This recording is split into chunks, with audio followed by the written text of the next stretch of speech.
करते हैं तो दोनों हाथ एक बार चंद लोगों को पीछे कीड़ा काट रहा है। मैं चाहती हूँ सुनो, अगर इतना बल रखते हो सामने आओ, कलेजा लेके आई हूँ मैं।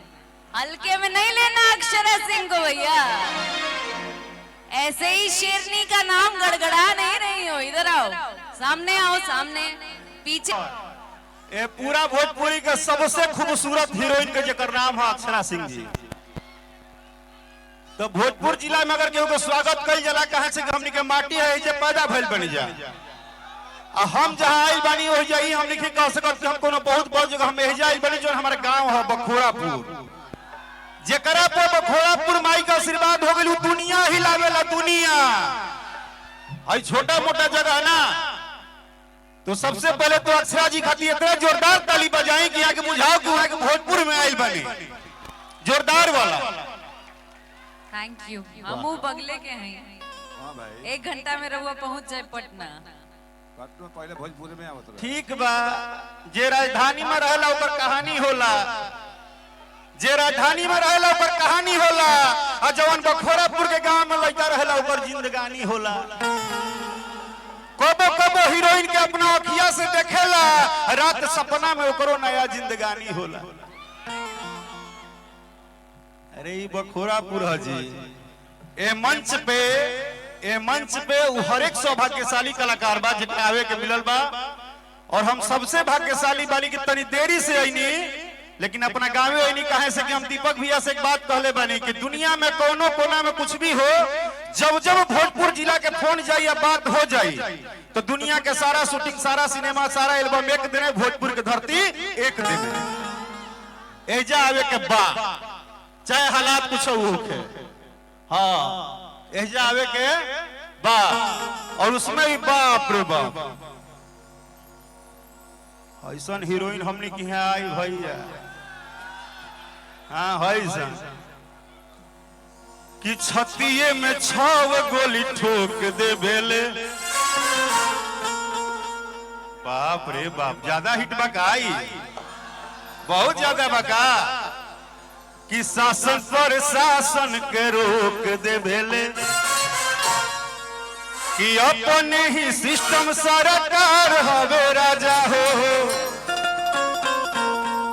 देखिए इस गाने का मतलब एक ही था, ये गाना हिट हुआ, हमको नहीं पता है क्यों ज्यादा हिट हो गया, लेकिन ये मतलब था कि भोजपुर का हर लड़का, भोजपुर के माटी तनी गरम माटी हो। ऐजा के छोटको लड़का कहेला कि हम ही सिस्टम है, हम ही सरकार है, बतियावो ना। आरा भोजपुर हो, ओहू में बखोरापुर जी, कि अपने ही सिस्टम सरकार हवे राजा हो। अजय भैया, अजय भैया, ए अजय भैया, उधर छोड़िए, इधर देखिए, इधर देखिए, कि अजय भैया सिस्टम सरकार हवे राजा हो। हाय हाय हाय भैया, हम नीचे आ जाए क्या तारा भी रे।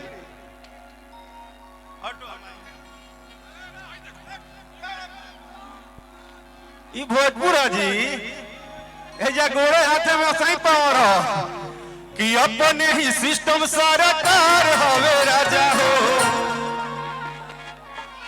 कि लोग नया पवन तरंगदार, लोग नया पवन तरंगदार, रंगदारों के भतार हवे राजा हो। लोग नया पवन तरंगदार, रंगदारों के भतार हवे राजा हो। अरे तो जिला हवे भोजपुर, गरम होला माटी, अना के हुआ टल बना के हुआ टी।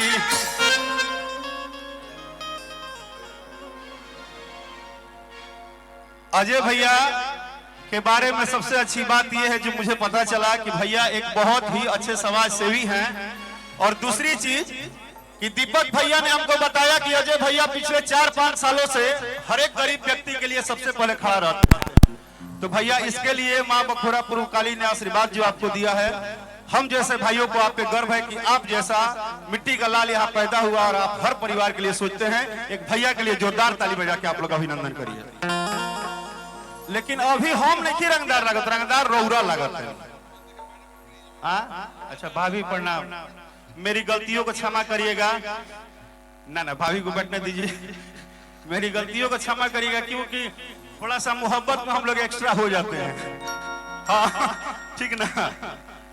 एक और गीत आइल बा भैया खाती हम कहते नहीं कि भारी है भारी था भारी रहेगा। अजय सिंह नाम क्या होता है हम बता रहे हैं कि भारी है भारी था भारी रहेगा, कि रंगदारी सुन बाबू अब तो जारी रहेगा। अच्छा यो अच्छा लग गई, यो अच्छा लगा, तब तो होजे आ जा, तब होजे ठीक बा। लेकिन एक बार गमछिया हाथ मिला ना, जोन गमछिया काना बोले बड़ा सुधारा जिला वाला स्टाइल में, वो भोजपुर वाला गमछिया पहले आप कहाँ अभी मत हिलाइए बे महाराज, बिना नेटवर्क के हिलाइएगा। मोबाइल है, नेटवर्क धरने दीजिए तब नहीं हिलाइएगा। अजय भैया अजय भैया जेकरा कान पर गमछी बागरारा जिला भोजपुर के माटी के मर्द हवा तो हाथ में ले लो गमछी। आ तनी बताओ है जितना यूट्यूब रेजा लागल बड़ी सर 11 जिला का हो कि अपने ही सिस्टम सारा कार हवे राजा हो। कि लोग नया पवन तरंगदार, लोग नया पवन तरंगदार, रंगदारों के भकार हवे राजा हो। लोग नया पवन तरंगदार, रंगदारों के भकार हवे राजा हो। अच्छा राम क्या भैया, अच्छा अच्छा हाँ ऊपर चल जाओ, पहले आशीर्वाद मिला तो ले ले।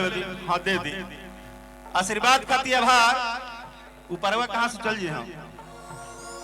अब एगो बात, अरे बाप रे बाप इतना झंडा आइल हो जियो से। जय श्री राम। अब बुझाता कि अब कार्यक्रम शुरू भइल बखोरापुर में। अब के तनी गर्मी शरीर में शुद्ध भोजपुरी में भेटाइल बा। अक्षरा जी, अक्षरा जी आप ऐसा गाए हो कि स्पीकर में आग लगा दिए हो। हाँ तो अपने ही सिस्टम सरकार हवे राजा हो, हम थोड़े आग लगनी, आग होई लोग लगौले बा। पूरा जिला में केहू चुनाव जीतता तो एक स्टेटस लागता कि लोग नया पवनता। इधर आइए, एक आपसे मेरा रिक्वेस्ट है क्या कि आप भाई तनी एक सेकंड सुनिएगा। बहुत सारे हमारे यहाँ बहुत प्यारे दुलारे भाई लोग यूट्यूब जो जितने भी कैमरा लगाए हैं, आप सबको भी मेरा प्रणाम। और आपने भोजपुरी भाषा को, हम लोग तो मेहनत करते ही हैं, आप सभी भोजपुरी भाषा को देश विदेश पहुंचाते हैं, क्योंकि जो यहाँ नहीं आया है वो कल सुबह जरूर अपने अपने घर से यूट्यूब से देखता है। मेरा सिर्फ एक लाइन है कि ये भोजपुर की धरती और ये भाषा भोजपुरी आपको बहुत प्यार करती है। भोजपुरी से ही हैं हम। हाँ और आज जो कुछ भी है भोजपुरी की वजह से है। आज भोजपुरी के ही बल पे भोजपुरी के लिए मेहनत कर रहे हैं, चाहे वो भोजपुर हो चाहे बॉलीवुड हो, चाहे वो भोजपुरी इंडस्ट्री हो चाहे बॉलीवुड हो। आप लोगों के आशीर्वाद से भोजपुरी से ही जाने जा रहे हैं और इस बात का बेहद गर्व है। एक छोटे से कमेंट को करके एक लड़की को शर्मसार कर देते हैं चंद लोग। मैं आज जो भी मेहनत कर रही हूँ आप लोगों के लिए, भोजपुरी भाषा के लिए, मुझे कुछ भी करना पड़े मैं करती रहूंगी। और ये बड़े फक्र के साथ कहती हूँ, आपका आशीर्वाद अगर रहा तो मुझे लग रहा है पूरी दुनिया में गड़गड़ाऊंगी और भोजपुरी भाषा को अपने माध्यम से और आगे ले जाने की कोशिश करूंगी। उम्मीद है आप लोग साथ देंगे ना, दीजिएगा ना। आपने बहुत बड़े बड़े हस्ती को बनाया है और उम्मीद करती हूँ कि मुझे भी और आशीर्वाद देंगे ताकि मैं भी और आगे बढ़ सकूं और आपका नाम और आगे ले जा सकूं। कि जैसे सोहागिन हाथे शोभेला चूड़ी, आ हिंदी के हो सही सिंगार भोजपुरी की असली भाषा हटे हो। असली भाषा है यूपी बिहार के। अगर आप भोजपुरी के धरती से हैं और भोजपुरी को प्यार करते हैं तो दोनों हाथ एक बार उठा लीजिए। एक सेकंड नहीं, हाथ उठाएं उससे पहले ना चंद लोगों को पीछे कीड़ा काट रहा है। मैं चाहती हूँ सुनो, अगर इतना बल रखते हो सामने आओ, कलेजा लेके आई हूँ मैं। हल्के में नहीं लेना अक्षरा सिंह को भैया, ऐसे ही शेरनी का नाम गड़गड़ा नहीं रही हो। इधर आओ, सामने आओ, सामने। पीछे से तो कुत्ते भौंक के निकल जाते हैं, तो तुम्हारी गिनती कुत्तों में ही करूंगी मैं। चलो आइए। कि जैसे सुहागिन हाथे शोभेला चूड़ी, हिंदी के हो साहिसी गारे भोजपुरी असली भाषा हटे हो, असली भाषा है यूपी बिहार के।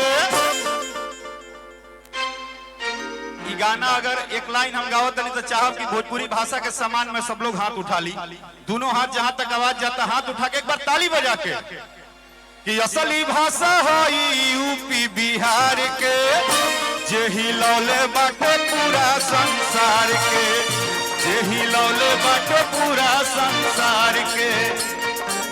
जैसे सुहागिन हाथ शोभेला चूड़ी, हिंदी के हो साहिसी गारे भोजपुरी असली भाषा हटे हो, असली भाषा है यूपी बिहार के, जे हिलौले बाटे पूरे संसार के, जे हिलौले बाटे पूरी संसार के, आज हिलौले बाटे पूरी संसार के, जे हिलौले बाटे पूरी संसार के।